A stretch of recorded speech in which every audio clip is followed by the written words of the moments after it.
Hello everyone, आज हम बात करेंगे कंज्यूरिंग कर्स मूवी की। सो गाइस, वीडियो को स्टार्ट करने से पहले आप लोग चैनल को सब्सक्राइब कर लें। कहानी की स्टार्टिंग में हमें दो लोगों को मंगोलिया के पहाड़ों में किसी अंडरग्राउंड पैलेस में दिखाते हैं, जहां वो दोनों एक दूसरे से अलग हो गए थे। उनमें से एक दूसरे वाले को आवाज लगा रहा होता है, लेकिन उसका कोई भी पता नहीं था। वहाँ पर बहुत सारे स्टैचू थे, वो मूर्तियाँ कुछ गुनगुना रही होती हैं। उनसे आवाज आने की वजह से वो इंसान बहुत डर गया था कि तभी उनमें से एक मूर्ति की गर्दन घूमने लगती है। उसके साथ साथ उस इंसान की भी गर्दन घूमने लगती है। ज्यादा गर्दन घूमने की वजह से वो इंसान वहीं मर जाता है। इसके बाद हमें अगले सीन में एक टॉम नाम के इंसान को दिखाते हैं, जो कि अपने ऑफिस में एक एंटीक बॉक्स को खोलने की कोशिश कर रहा होता है। तभी वहाँ उसका एक और साथी किलिंग आ जाता है। टॉम उस बॉक्स को खोल लेता है, जिसके अंदर कुछ पत्थर निकलते हैं। इसके बाद में हमें सेंगजो नाम के इंसान को दिखाते हैं। वो अपनी एंटीक शॉप पे था, जहाँ उसके लिए एक पार्सल आता है। जब वो उस पार्सल को खोलता है तो उसमें एक एनवलप होता है, साथ ही एक एंटीक का टुकड़ा भी होता है।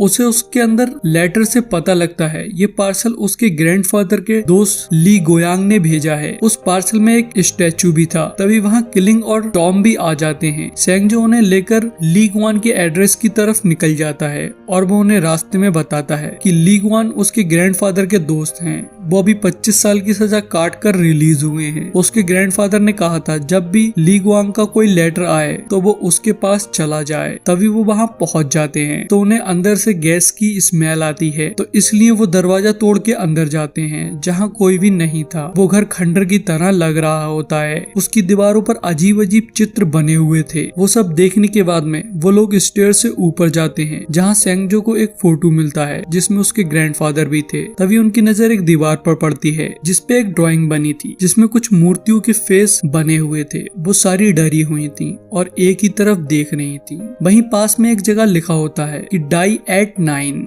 वहाँ एक मैप भी होता है। वो ये सब देख ही रहे होते हैं कि तभी एक बहुत बूढ़ा आदमी आता है और कहता है अभी कंजूरिंग की लास्ट स्टेज बाकी है। ये कहकर वो बेहोश होके टॉम के ऊपर गिर जाता है। तो वो लोग एम्बुलेंस को कॉल कर उसे हॉस्पिटल भेज देते हैं और इसी पहेली को सॉल्व करने की सोचते हैं, जिसके लिए वो अंडरग्राउंड पैलेस जाने का फैसला करते हैं और बस में बैठ के मंगोलिया के लिए निकल जाते हैं। जिस बस से वो जा रहे होते हैं उस बस में एक और ग्रुप था जो वहीं अंडरग्राउंड पैलेस में जा रहा था खजाने की तलाश में। वो सारे के सारे रॉबर्स थे। इन तीनों का एक्सप्लोरर का ग्रुप और उन रॉबर्स का ग्रुप मंगोलिया के पहाड़ों के पास जाकर उतर जाते हैं। अंडरग्राउंड पैलेस की लोकेशन की ओर बढ़ने लगते हैं। काफी देर चलने के बाद में उन्हें रात हो जाती है, तो वो वहीं ठहरने लगते हैं कि तभी रॉबर्स गैंग का एक आदमी रेत को हटा रहा होता है। तो उसके अंदर उसे एक कंकाल मिलता है जिसमें एक अंगूठी थी, जिसे वो आदमी बहुत खुश हो जाता है और वो कंकाल टॉम की तरफ फेंकते हुए कहता है ये लो तुम्हारी वाइफ। तो टॉम वापस उस कंकाल को उसकी तरफ फेंकता है और कहता है ये तुम्हारी माँ है। तभी उन दोनों में फाइट होने लगती है कि तभी अचानक से वहाँ पर एक रेत का तूफान आ जाता है और उन लोगों को वहाँ से भागना पड़ जाता है। कुछ टाइम बाद में तूफान थम जाता है तो वो लोग इकट्ठे होते हैं और देखते हैं उनका काफी सामान इधर उधर हो गया है। तो जो बचा कुचा सामान होता है वो उसी को लेकर आगे बढ़ने लगते हैं। तभी वो अपनी मिसाइलें भी जला लेते हैं। तो वहाँ उन्हें एक दीवार पे कुछ लिखा हुआ दिखता है। उस पे लिखा होता है कि सबसे पुरानी मौत, और वहाँ कुछ ऐसे भी चित्र बने हुए होते हैं जिससे लियोंग, जो कि लियोंग की उस दीवार पे भी थे जिसमें डाई एट 9 लिखा हुआ था। सेंगजो समझ जाता है और अपनी घड़ी देखता है जिसमें 12 बज रहे होते हैं। तो वो उन्हें बताता है कि उनके पास में सिर्फ 9 घंटे हैं, उन्हें 9 घंटों में यहाँ से निकलना है। तभी रॉबर्स टीम का एक बंदा जिसका नाम जुन था वो बताता है वो दीवार खोखली है। वो रॉबर्स टीम का एक्सप्लोरर था। तो वो लोग उस दीवार को तोड़ने लगते हैं कि तभी उसके पत्थर गिर रहे होते हैं, जिससे वो रास्ता बंद हो जाता जो उन्होंने बनाया था। तो किलिंग अपनी शॉट लगा के उसे रोक लेता है और कुछ पत्थरों को अपने हाथ पैरों से भी रोकता है अपने कराटे की टेक्निक्स को यूज कर। तो सारे लोग उसके अंदर जाने लगते हैं और एंड में किलिंग भी अंदर आ जाता है और अपनी तलवार को हटा लेता है, जिससे वापस जाने का रास्ता बंद हो जाता है। तो वो लोग आगे की तरफ बढ़ते हैं और एक बड़े से हॉल की तरफ पहुंच जाते हैं जहां बहुत सारी मूर्तियां थी और उनके अंदर से हंसने की आवाज आ रही थी। उनमें से एक आदमी कहता है हमें इन्हें छूना नहीं चाहिए, लेकिन दूसरा आदमी आदमी कहता है ये बहुत पुरानी है, ये यांग डायनेस्टी की मूर्तियां हैं, इनकी कीमत बहुत ज्यादा होगी। तो रॉबर्ट्स का बॉस अपने कुछ लोगों को उन मूर्तियों को पैक करने को बोलता है और खुद दूसरी तरफ खजाना ढूंढने निकल जाता है। इधर वो तीनों भी वहीं पास के एक रूम में आते हैं जहाँ 4 एक से दरवाजे थे। वहीं वो लोग उन मूर्तियों को पैक कर रहे होते हैं। तो उनमें से एक इंसान एक अंधी मूर्ति पे पानी डालने लगता है कि तभी अचानक से उसकी आंख में कुछ होने लगता है और वो अंदर चली जाती है और उसके बाद में वो उसके मुंह से बाहर आती है और मकड़ी की तरह रिंग के एक अंधी मूर्ति की आंख में चली जाती है। उसकी आवाज सुन के वहाँ बाकी लोग भी आने लगते हैं कि तभी ऊपर से छत गिरने लगती है तो उन्हें वहाँ से भागना पड़ जाता है और पीछे का रास्ता भी बंद हो जाता है। सैंग जो देखता है वहाँ एक दीवार पे लिखा था कि नो बैक ट्रैप, मतलब वहाँ से वापस जाने का कोई भी रास्ता नहीं था। वो अपने दादाजी की बुक में देखता है, वहाँ भी वही लिखा हुआ होता है, लेकिन वो कहता है कि मेरे दादाजी तो यहाँ से वापस गए थे, इसका मतलब यहाँ से वापस जाने का कोई ना कोई रास्ता जरूर होगा। तभी वो लोग आगे बढ़ जाते हैं और रॉबर्ट्स की टीम 3 हिस्सों में बट के 3 अलग दरवाजों में आगे जाने लगती है और बाहर जाने का रास्ता ढूंढने लगती है।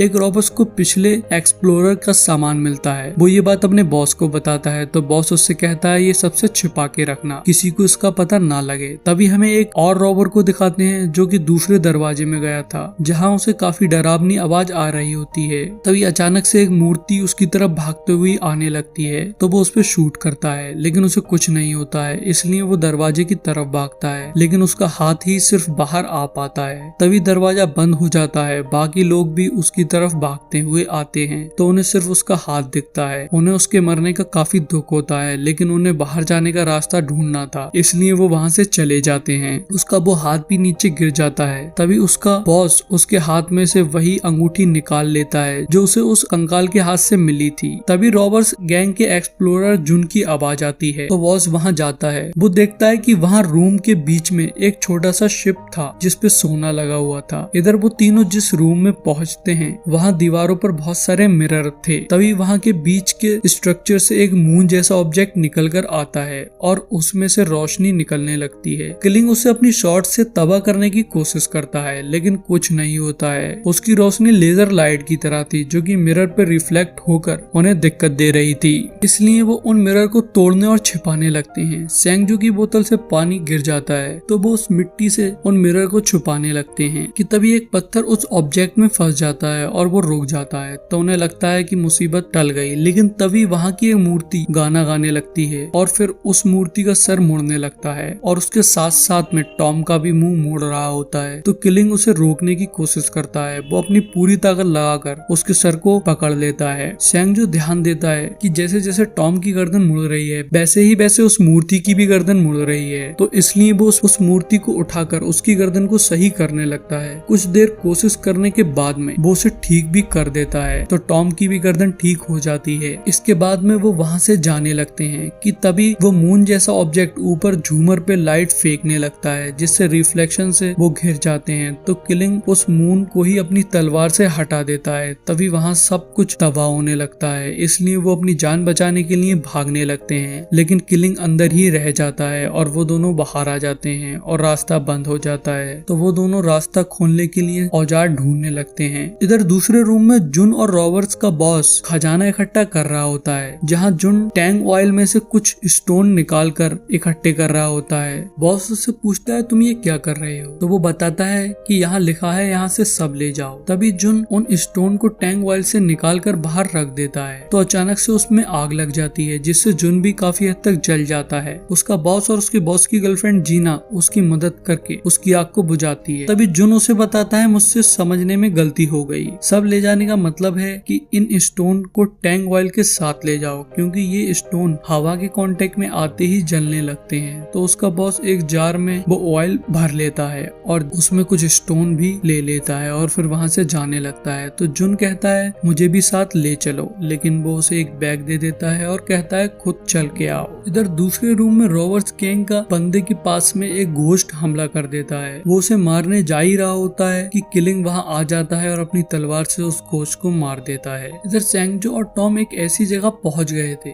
जहाँ से उन्हें ऊपर पहाड़ पे चढ़ना, लेकिन उन्हें वहीं 2 रॉबर्ट्स टीम के लोग दिख जाते हैं जिसमें से एक मर गया था और दूसरा बेहोश था। तो वो उसे होश में लाने की कोशिश करते हैं। वो जागते ही आवाज करता है लेकिन सेंगजो उसे छुपा देता है क्योंकि उन्हें वहाँ कुछ गड़बड़ लग रही थी। उसकी आवाज से वहाँ का एक क्रीचर जाग जाता है। वो दोनों पहाड़ के ऊपर चढ़ने लगते हैं। वो रॉबर्ट्स भी साथ में चढ़ रहा होता है, लेकिन वो काफी घायल था, इसलिए उसे दिक्कत हो रही थी। तभी अचानक से उससे एक स्विच दब जाता है, जिससे उस पहाड़ में से कुछ चाकू निकलने लगते हैं। तभी वो देखते हैं कि वो क्रिएचर भी उनका पीछा कर रहा होता है। तो वो रॉबर्ट्स वाला बंदा वहाँ से कूद जाता है। इधर टॉम ऊपर चढ़ गया था। सेंगजो गिर रहा होता है और टॉम उसके हाथ नहीं पकड़ पाता है, लेकिन तभी अचानक से वहाँ किलिंग आ जाता है और सेंगजो के हाथ को पकड़ लेता है और वो अपनी तलवार से उस मॉन्स्टर को भी नीचे गिरा देता है। उसके बाद में वहाँ पर रॉबर्ट्स भी आ जाते हैं। सेंगजो एक ड्राइंग देख के बताता है कि उसने ऐसी ड्राइंग नीचे भी देखी थी। इससे उसे पता लगता है कि बाहर निकलने का रास्ता ऊपर की तरफ ही होगा, क्योंकि ये ड्राइंग उन्हें ये बताती है कि अंदर आने का दरवाजा और बाहर जाने का दरवाजा एक ही फ्लोर पे नहीं है। जिस फ्लोर से वो घुसे थे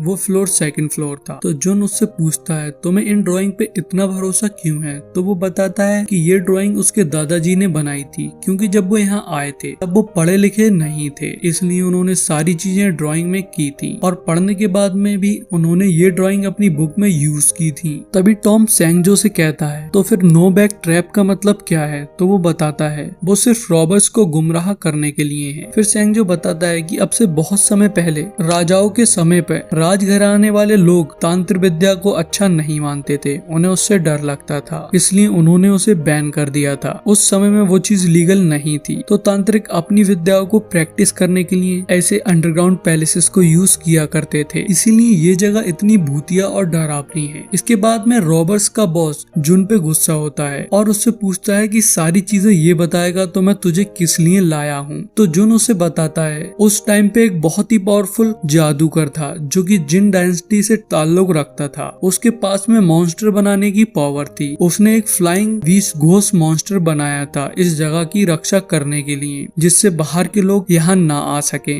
ये बातें करते करते वो आगे बढ़ जाते हैं तो उन्हें आगे एक कॉफिन दिखता है जो कि बहुत ही पुराना था। तो पहले वो तीनों एक्सप्लोरर उसके पास जाते हैं। उस पे लिखा होता है जो इसे खोलेगा वो सूरज की रोशनी नहीं देख पाएगा। तो वो तीनों उसे बिना छुए वापस जाने लगते हैं, लेकिन रॉबर्ट्स के बॉस को ये लगता है कि उसमें खजाना होगा, इसलिए वो उसे खोलने जाने लगता है। तो सेंगजो और टॉम उसे रोकने की कोशिश करते हैं, तो बॉस उन पे गन पॉइंट कर देता है कि तभी उनमें फाइट होने लगती है, जिस बीच में गन गिर जाती है। लेकिन तभी रॉबर्ट्स का एक आदमी उन पर शूट करने लगता है, तो वो दोनों कॉफिन के पीछे जाकर छिप जाते हैं और उसी टाइम पर बॉस कॉफिन को खोल देता है जिसमें से रेत निकलती है, लेकिन वो रेत गोल्ड की थी, मतलब सोना पाउडर के फॉर्म में था। तो सेंगजो कहता है ये तुमने क्या किया? अब हमारा बाहर निकलना बहुत मुश्किल है। वो सारे लोग टेंशन में आ जाते हैं। तभी जीना बताती है उसने नीचे कुछ लिखा हुआ देखा था जिसे वो नहीं पढ़ पाई थी। तो सेंगजो के कहने पे वो उसे वो लिख कर दिखाती है, जिसे देख के सेंगजो बताता है कि अगर 7 रूल टूट गए तो फ्लाइंग बीस्ट घोस्ट आ जाएगा। तो टॉम कहता है कि 7 रूल तो टूट चुके हैं। कि तभी कॉफिन के ऊपर वो मॉन्स्टर आ जाता है। उसकी बॉडी में कई सारे फेस थे, वो सारे के सारे चिल्ला रहे होते हैं। तभी वो उन पे अटैक करने लगता है। सब उससे लड़ने की कोशिश करते हैं, लेकिन उसका मुकाबला कोई भी नहीं कर पाता है। टॉम उस पे गन से शूट करता है और सेंगजो उसे चाकू से स्टैप करता है, लेकिन वो दोनों को ही दूर फेंक देता है।